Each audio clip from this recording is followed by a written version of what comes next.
आज भारत सरकार के नरेंद्र मोदी जी के नेतृत्व में एक ऐतिहासिक यात्रा के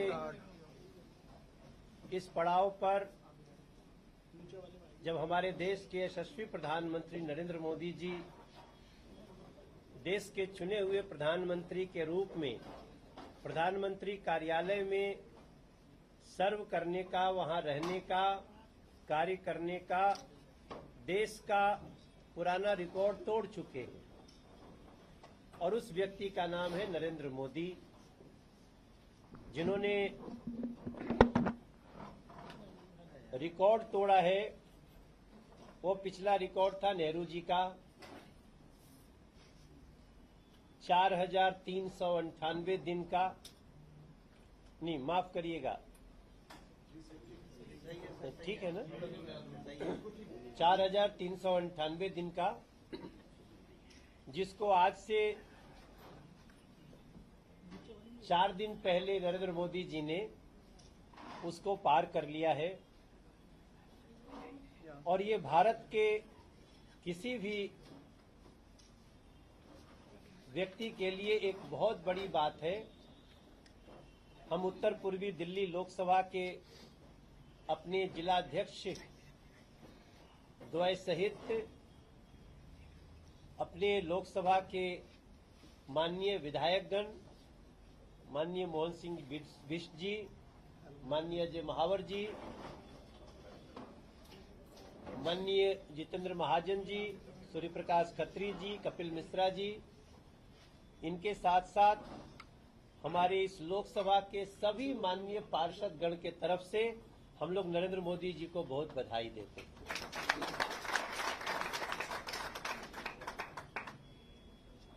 और सबसे सुंदर बात यह है कि न सिर्फ उन्होंने एक रिकॉर्ड तोड़ा है इलेक्टेड सर्विंग पीएम का, बल्कि प्रधानमंत्री के रूप में नरेंद्र मोदी जी ने देश के दिलों में, लोगों के दिलों में कैसा विश्वास बनाया है, ये भी हम देखते हैं जब किसी राज्य का चुनाव आता है। तो ये सब कुछ केवल हम करते नहीं हैं। जब हम कहेंगे तो आप नरेंद्र मोदी जी के नेतृत्व में कार्य कर रही वो सरकार और हमारी भारतीय जनता पार्टी की बात है, एनडीए की बात है, कि हम लोग सिर्फ काम करते जा रहे हैं ऐसा नहीं है, हम समय समय पे हिसाब देते हैं। आज भी हम हिसाब देने के लिए थ्रू मीडिया जनता को संबोधित कर रहे हैं। दोस्तों, हम जिस जगह पे बैठे हैं ये हमारा एक ऐसा जिला और वो स्थान है जिसको जमुना पार कहा जाता है। हमारे बहुत साथी बहुत वरिष्ठ हैं। पहले तो जमुना पार का नाम सुनते ही लोग नाक सिकोड़ने लगते थे कि अरे भैया कहाँ जाने की बात कर रहे हो। लेकिन आज इंडिया गेट से एक अगर रस्सी खींची जाए तो सबसे ज्यादा जल्दी और सुखद रूप से आप कहीं पहुंच सकते हैं, तो वो जमुना पार बन चुका है। और ऐसी स्थिति में हमें जनता को कुछ हिसाब किताब देने हैं, जिसके लिए हम आपके सामने उपस्थित हुए हैं। हम पहले थोड़ी सी देश के बारे में बात कर लें तो आप सबके पास हम विधिवत लिखा हुआ भी आपके हाथों में हम दे देंगे। और हम चाहते हैं कि इस उत्तर पूर्वी दिल्ली की एक एक जनता वो इन बातों को जाने, समझे, ताकि जो नरेंद्र मोदी जी का और जनता का, भाजपा का, जनता का, एनडीए का, जनता का जो विश्वास है वो और भी मजबूत हो। आज जब हम आपसे बात करने जा रहे हैं तो हमारा सबसे पहला जो उद्देश्य है कि विकास हमारे लिए एक दिन या एक घंटे का विषय नहीं है। विकास हमारे लिए 24 घंटे, 7 दिन, 12 महीने और पूरे देश में चलने वाला मिशन है जो नरेंद्र मोदी जी के नेतृत्व में चल रहा है। और नरेंद्र मोदी सरकार का, उनकी पार्टी का हमारा ये भी प्रयास है कि जिसका हम शिलान्यास करते हैं उसका हम उद्घाटन भी करते हैं। ये आज देश के प्रत्येक नागरिक तक ये बात पहुंच गई। हो सकता है कुछ पॉलिटिकली विरोध करेंगे, करना ही ये लोकतंत्र है और ये नरेंद्र मोदी जी की लाइन है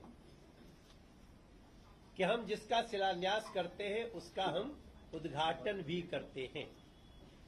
अब जब ये बातों के साथ हम थोड़ी सी आपसे जब प्रकाश डालेंगे तो लोक सेवा ही हमारा संकल्प है। ये नरेंद्र मोदी जी का सूत्रवाक्य है, लोक सेवा। 25 करोड़ लोग गरीबी रेखा से देश में ऊपर आ चुके हैं। 81 करोड़ से ज्यादा लोगों को निःशुल्क अनाज पीएम गरीब कल्याण अन्न योजना के तहत दिया जा रहा है। 4 करोड़ से ज्यादा लोगों को पीएम आवास योजना के तहत पक्का मकान दिया जा चुका है। 58 करोड़ से प्लस जनधन खाते, जिसको बैंकिंग क्रांति कही गई है, वो कर चुके हैं। स्वच्छता एवं बुनियादी सुविधाओं में 12 करोड़ से ज्यादा लोगों को शौचालय निर्मित, जिसको हम कहते हैं नारी शक्ति का सम्मान। 5 लाख गांव खुले में शौच मुक्त, जो खुले में थे अब वो शौच मुक्त हो चुके हैं। लगभग 16 करोड़ घरों को नल से जल देने का कार्य शुरू हो चुका है। लगभग 11 करोड़ को एलपीजी कनेक्शन पीएम उज्ज्वला योजना के तहत धुआं मुक्त रसोई की व्यवस्था हो चुकी है। छोटे उद्यमी और वंचित वर्ग के लिए 57 करोड़ से ज्यादा गारंटी मुक्त मुद्रा लोन से मिल रहा है, जिसका लाभ लेकर के लोग अपना काम कर रहे हैं। 74 लाख से ज्यादा रेहड़ी पटरी वालों को पीएम स्वनिधि योजना से लाभ मिल चुका है। 15,000 करोड़ रुपया हम स्टैंड अप इंडिया योजना के तहत दे चुके हैं, जिसमें एससी, एसटी और उद्यमियों को लोन दिया जाता है। जब हम अंत्योदय कल्याण की बात करते हैं तो 4.3 लाख करोड़ को पीएम किसान योजना के तहत सीधे उनके अकाउंट में राशि ट्रांसफर होती है। 90% सब्सिडी, जो 266 रुपया प्रति बैग यूरिया किसानों को राहत के रूप में दिया जा रहा है। 63% लाभार्थी पीएम फसल बीमा योजना के तहत हो रहे हैं। इन सभी को आपको जानकर के खुशी होगी, मध्यम वर्ग के लिए नरेंद्र मोदी जी की सरकार ने 12 करोड़ 75 लाख आयकर सीमा से छूट कर दिया। इसका लाभ देश के प्रत्येक उन लोगों को मिल रहा है जो अपने स्किल से कुछ काम करते हैं, नौकरी करते हैं।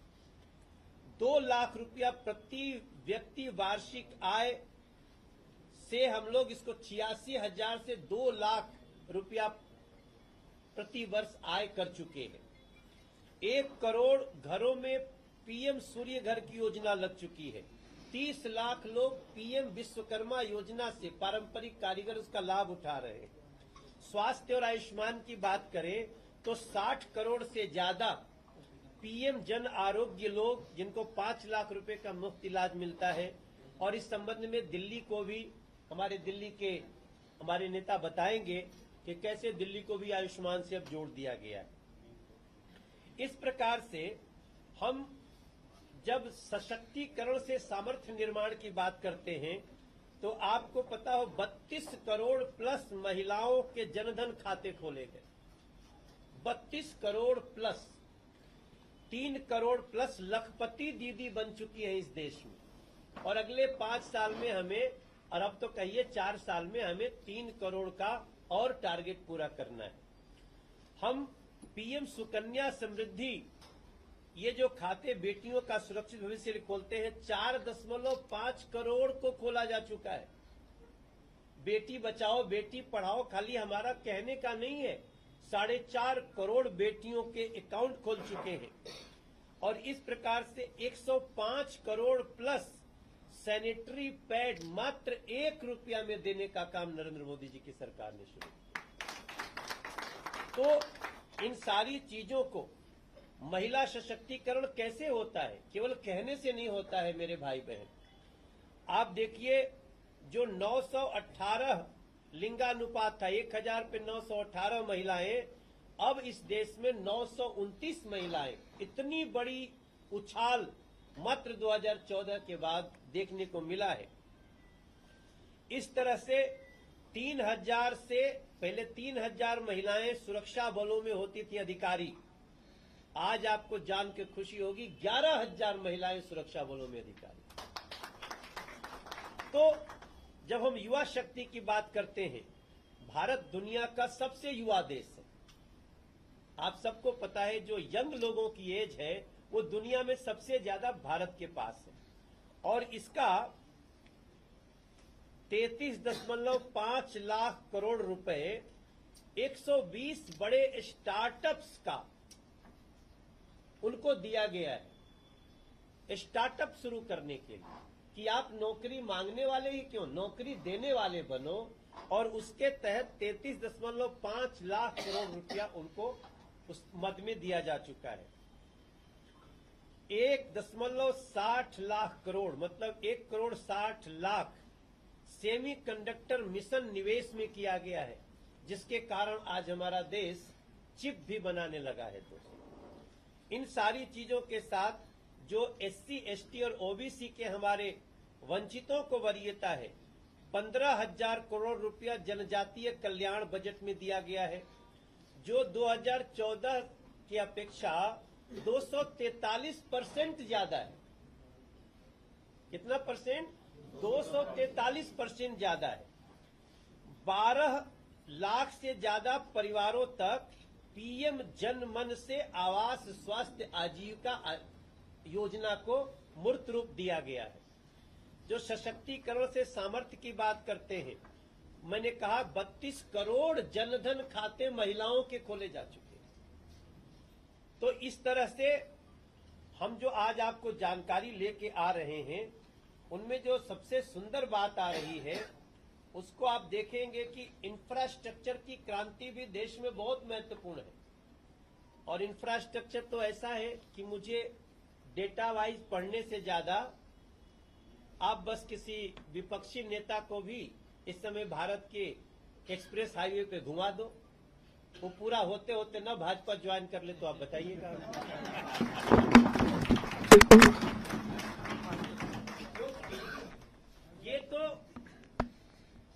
ये तो सबके सामने आया है।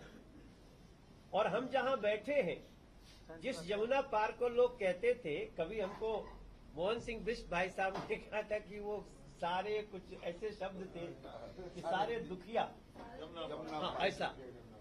और अब देखिए जी, अब क्या होगा मेरे भाई बहन, अब तो जिसको 4 घंटे 5 घंटे की जगह अब जिसको 2.25 घंटे में देहरादून जाना होगा, सबको यमुना पार ही आना होगा। आप दिल्ली देहरादून रोड की बात मैं कर रहा हूं। इस क्षेत्र में सेंट्रल स्कूल तक नहीं था। एक सेंट्रल स्कूल बन चुका है, एक की पढ़ाई शुरू है, बिल्डिंग अभी बननी शुरू हुई है, और जल्दी ही, पहले तो हमारा 3 ही का था, लेकिन भगवान की कृपा और नरेंद्र मोदी जी का आशीर्वाद कि हम 2 और केंद्रीय विद्यालय अपने लोकसभा में दे करके जल्दी ही अगले चुनाव के पहले, वो भी एक शुभकामना हमारी होगी। इस क्षेत्र में, हमारे क्षेत्र में आप सोचिए कि हम लोगों ने दिल्ली में मेट्रो का रिंग रोड बना दिया है।